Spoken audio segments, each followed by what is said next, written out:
పిల్లల పెళ్లి సంబంధాల విషయంలో మ్యారేజ్ బ్యూరో వాళ్ళు చేసే మోసాలు చూస్తుంటే మరీ దారుణం అనిపిస్తుంది. డబ్బుల కోసం పిల్లల జీవితాలతోటి ఆటలాడుకుంటున్నారని అనిపిస్తుంది.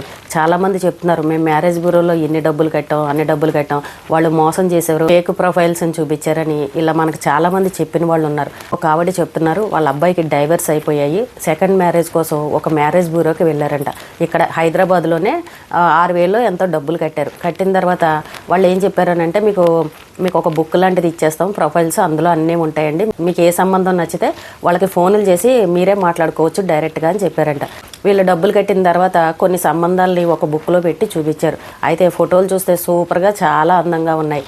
అయితే వీళ్ళ అబ్బాయికి విడాకులు అయిపోయాయి కదా, రెండో పెళ్లి సంబంధం కాబట్టి వీళ్ళు ఏమనుకున్నారనంటే, పిల్లలు ఎవరూ లేకుండా సింగిల్గా ఉన్న అమ్మాయి, ఆ అమ్మాయికి కూడా డైవర్స్ అయిపోయిన అమ్మాయి ఎవరన్నా అయ్యి ఉంటే కనుక అలాంటి సంబంధం చూసుకుందామని చెప్పేసి తల్లి కొడుకు కలిసి ఆ మ్యారేజ్ బ్యూరోకి వెళ్ళి అక్కడ ప్రొఫైల్స్ అన్నీ చూశారు. ఒక 2 ఫోటోలు చూసి ఇవేవో బాగున్నాయి కదా, ఒకసారి ఫోన్ చేసి వాళ్ళతో మాట్లాడదామని చెప్పేసి అక్కడ ఉన్న నెంబర్లకి ఫోన్ చేసి వాళ్ళతో మాట్లాడారు. ఒక నెంబర్ ఏమో స్విచ్ ఆఫ్ అని వచ్చింది, ఇంకొక ఫోన్ నెంబర్కి ఫోన్ చేస్తే ఆ అమ్మాయికి ఆల్రెడీ పెళ్ళి అయిపోయి 2 పిల్లలు కూడా ఉన్నారు. అంటే ఈ మ్యారేజ్ బ్యూరో వాళ్ళు ఏం చేస్తున్నారంటే, పెళ్ళిళ్ళు అయిపోయిన వాళ్ళ ఫోటోలు కూడా తెచ్చి అందులోనే పెట్టేస్తున్నారు.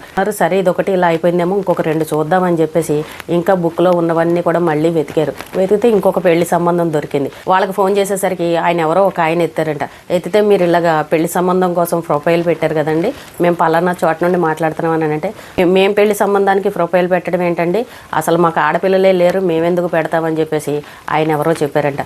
అంటే వీళ్ళు ఫోన్ నెంబర్లు కూడా ఎంత ఫేక్ నెంబర్లు పెడుతున్నారో చూడండి.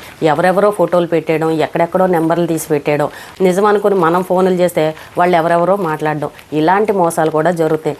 కొత్త సంబంధాలు ఏమన్నా వచ్చేయేమో, ఇంకా కొత్తగా ఏమన్నా చూపిస్తారేమో అని చెప్పేసి నెలకొకసారి వెళ్ళడం మొదలుపెట్టారు. అక్కడికి వాళ్ళు ఎప్పుడు వెళ్ళినా సరే ఈ పాత ఫోటోలు, పాత ప్రొఫైల్ తీసి వాళ్ళ ముందు పెట్టడం, ఇందులోనే చూసుకోండి కొత్తగా ఏమీ రాలేదని ఈ రకంగా చెప్పడం మొదలుపెట్టారు. అయితే వీళ్ళ అబ్బాయికి డౌట్ వచ్చిందంట, అసలు ఇందులో పెట్టినవి నిజమా కాదా, మనం 3-4కే ఫోన్లు చేసాము, అసలు ఇవన్నీ కరెక్టా కాదా చూద్దామని చెప్పేసి ఒక పేపర్ పైన వాళ్ళ పేర్లు, వాళ్ళ ఫోన్ నెంబర్లు ఇవన్నీ ఎక్కించుకుని వచ్చాడంట. ఇంటికి వచ్చిన తర్వాత వాళ్ళ అమ్మగారి చేత ఫోన్లు చేయించారంట. ఇదంతా నిజమా ఫేకా అని చెప్పేసి ఒక 4-5 ఫోన్లు చేశారంట. 3-4 నెంబర్లకి అసలు ఫోన్లే పనిచేయట్లేదంట.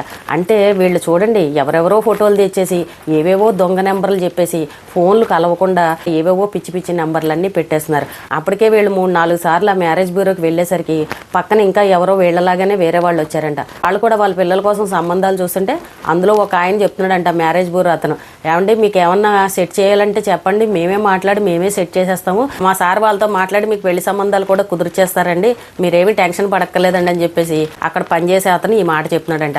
అంటే వీళ్ళు ఎలా అంటే, ఎవరూ లేని వాళ్ళు, పాపం సంబంధాలు దొరక్క, బంధువులు లేక ఇలా ఉండేవాళ్ళు ఉంటారు కదా, డైవర్స్ ఇచ్చేసిన వాళ్ళు, ఇంకొకటో ఏవో ఒకటి ఇష్యూస్ ఉన్న వాళ్ళు అక్కడికి వెళ్ళారు అనుకోండి, వాళ్ళు ఏం చేస్తున్నారనంటే, వేరే బంధువులు ఎవరు వచ్చి మాట్లాడే పరిస్థితి ఉండదు, అన్నీ మేమే మాట్లాడి మేమే కుదిరిచేస్తాము, మీరు కొంచెం అమౌంట్ ఎక్కువ ఇవ్వాలని చెప్పేసి వీళ్ళ దగ్గర నుంచి డబ్బులు లాక్కుంటున్నారు. ఆవిడ ఏం చెప్తున్నారంటే, ఇందులో పెట్టేవన్నీ ఫేక్ అనండి, నేను 6,000 రూపాయలు కట్టాను, ఇన్నిసార్లు వెళ్ళినా సరే నాకు చూపించినవే చూపెడుతున్నారు, కొత్తగా ఏమీ చూపించట్లేదు, మేము ఫోన్ చేసి అడిగామండి, వాళ్ళు పెళ్ళిళ్ళు అయిపోయి అంటున్నారు, పిల్లలు ఉన్నారని చెప్తున్నారు, మీరేంటి ఇందులో ఇలా పెట్టారని అని అడుగుతుంటే వాళ్ళు మాకు ఇన్ఫర్మేషన్ ఇవ్వట్లేదండి, వాళ్ళేమో ఇక్కడేమో డబ్బులు కట్టి ప్రొఫైల్ పెట్టేస్తున్నారు, వాళ్ళేమో బయట సంబంధాలు చూసుకుని పెళ్ళిళ్ళు చేసేసుకుంటున్నారు, కానీ ఆ విషయం మాకు తెలియట్లేదు, మాకు వాళ్ళు ఫోన్ చేసి చెప్పాలి కదా, మా అమ్మాయి ప్రొఫైల్ తీసేయండి అని చెప్పాలి కదా, వాళ్ళేమో చెప్పట్లేదు, అందుకే మీకు ఫోన్ నెంబర్లు స్విచ్ ఆఫ్ వస్తున్నాయి, అందరూ ఊరికే చేసి విసిగిస్తున్నారని చెప్పేసి వాళ్ళు ఫోన్ నెంబర్లు మార్చేసుకున్నారు, అది మా తప్పేమీ కాదండి, వాళ్ళ తప్పే అని చెప్పేసి ఈ మ్యారేజ్ బ్యూరో వాళ్ళు ఇలాంటి లాజిక్లు చెప్తున్నారంట. అందులో ఉన్న ప్రొఫైల్కి మనం ఫోన్ చేసినప్పుడు ఫోన్ కలవలేదనుకోండి, వీళ్ళు ఏం చెప్పేస్తున్నారంటే తప్పు వాళ్ళ మీద వేసేస్తున్నారు, ఇన్ని ఆస్తులు ఉన్నాయని చెప్పేసి ప్రొఫైల్ పెట్టేయడం, ఈ అబ్బాయికి సంవత్సరానికి 10 లక్షలు 15 లక్షలు అని చెప్పేసి ఇలాంటి లెక్కలన్నీ వేసి అక్కడ చూపించేస్తున్నారు. బాబాయ్ పొరపాటును కూడా అక్కడికి వెళ్ళకూడదండి, మ్యారేజ్ బ్యూరోలో మోసాలు జరుగుతాయి అన్న విషయం నాకు తెలుసు, కాకపోతే మాది సెకండ్ మ్యారేజ్ కదా, రెండో పెళ్లి సంబంధం కదా అన్న ఉద్దేశంతో అక్కడికి వెళ్తే ఎక్కువ సంబంధాలు దొరుకుతాయి అన్న ఆలోచనతో మేము వెళ్ళాను తప్ప, నేను మామూలుగా అయితే అసలు అక్కడికి వెళ్ళేదాన్ని కాదు. చాలా మోసాలు చేస్తున్నారు. పైగా వాళ్ళు ఏమో మేమే సంబంధం మాట్లాడి మేమే కుదిరిచ్చి అన్నీ మేమే చేస్తాము, రెండో పెళ్లి సంబంధం కదా, ఆర్భాటంగా ఏమీ చేసుకోక్కర్లేదు, సింపుల్గానే మేమే చేస్తాము, మాకు కొంచెం అమౌంట్ ఇస్తే చాలని వచ్చిన కస్టమర్లకి ఇలాంటి మాటలు కూడా చెప్తున్నారు. ఎవరు కూడా వాళ్ళ మాటలు నమ్మకండి, వాళ్ళు ఎవరిని తీసుకొచ్చి పెళ్ళిళ్ళు చేస్తారో తెలీదు, ఏం చేస్తారో తెలీదు. అంతా జరిగిపోయిన తర్వాత లేకపోతే మనం నెత్తి నోరు కొట్టుకున్న ప్రయోజనం ఉండదు, ఇలాంటి మోసాలు కూడా జరుగుతున్నాయని చెప్పేసి ఆవిడ చెప్తున్నారు. కానీ ఇప్పటికే చాలామంది ఏం చేస్తున్నారంటే ఎవరి కమ్యూనిటీకి వాళ్ళు గ్రూపులు పెట్టేసుకుంటున్నారు. కానీ నాకు వచ్చిన ఆలోచన ఏంటంటే ఎవరికి వాళ్ళే ఏ కులం వాళ్ళు చక్కగా ఇలా గ్రూపులను పెట్టేసుకొని ఎవరి చుట్టాల్లో వాళ్ళకి ఎవరికన్నా సంబంధం ఉంటే కనుక అందరూ వివరాలన్నీ ఆ గ్రూప్లో కనుక పెట్టారనుకోండి, ఆ కమ్యూనిటీలో వాళ్ళందరికీ కూడా తెలిసాయి. ఒకవేళ ఎవరన్నా నచ్చిన వాళ్ళు ఉంటే ఒకరికొకరు మాట్లాడుకుని పెళ్ళిళ్ళు చేసుకోవచ్చు. కొన్ని కులాల్లో ఇలాంటివి చేస్తున్నారు. కానీ ఇంకా చాలామంది పాపం ఇలాంటి అవగాహన లేక ఎక్కడికి వెళ్ళి ఏ గ్రూపుల్లో జాయిన్ అవ్వాలో తెలియక ఇలాంటి మ్యారేజ్ బ్యూరోల దగ్గరికి వెళ్తున్నారు. కొంతమంది ఏ సంబంధము దొరకపోయేసరికి ఆ మ్యారేజ్ బ్యూరో దగ్గరికి వెళ్తే ఎవరో ఒకటి వాళ్లే చూసి వాళ్లే చేస్తారులే, కొంచెం డబ్బులు ఇచ్చామని అంటే వాళ్లే అన్నీ మాట్లాడతారన్న ఆలోచనతో కూడా మ్యారేజ్ బ్యూరోలకు వెళ్తున్నారు.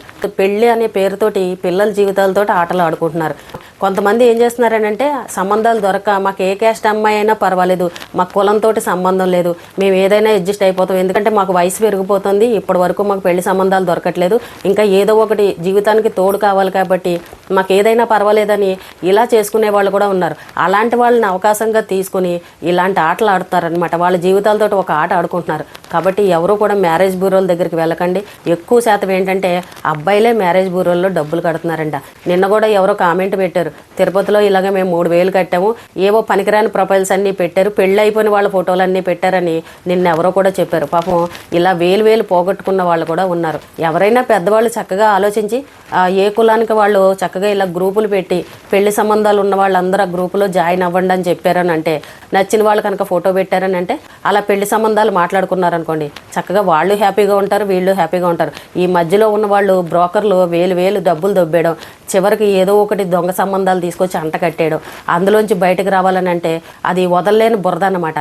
అవతల వాళ్ళు కేసులు పెట్టినా మాకేం కాదని అన్నట్టు దిగజారుడు వ్యవహారాలు చేస్తున్నారు. కాబట్టి పెళ్లి సంబంధాల విషయంలో జాగ్రత్తగా ఉండండి.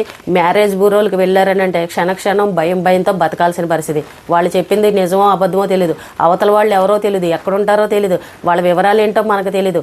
ఇంత గందరగోళం పరిస్థితి ఉంటుంది. ఇప్పుడు చూడండి, ఆర్యవైశ్య సంఘం అని వాళ్ళ క్యాస్ట్ మట్టుకు వాళ్ళు చక్కగా పెట్టుకున్నారు. అన్నీ ఫ్రీగా ఉచితంగా ఆన్లైన్ అని పెట్టి ఆ కులానికి సంబంధించిన వాళ్ళు ఈ గ్రూపుల్లో జాయిన్ అవ్వండి, మీకు నచ్చిన పెళ్లి సంబంధాన్ని చేసుకోండి అని చెప్పేసి కొంతమంది ఇలా ఫ్రీగా పెట్టిన వాళ్ళు కూడా ఉన్నారు. అలా చాలామంది జాయిన్ అయిన వాళ్ళు కూడా ఉన్నారు.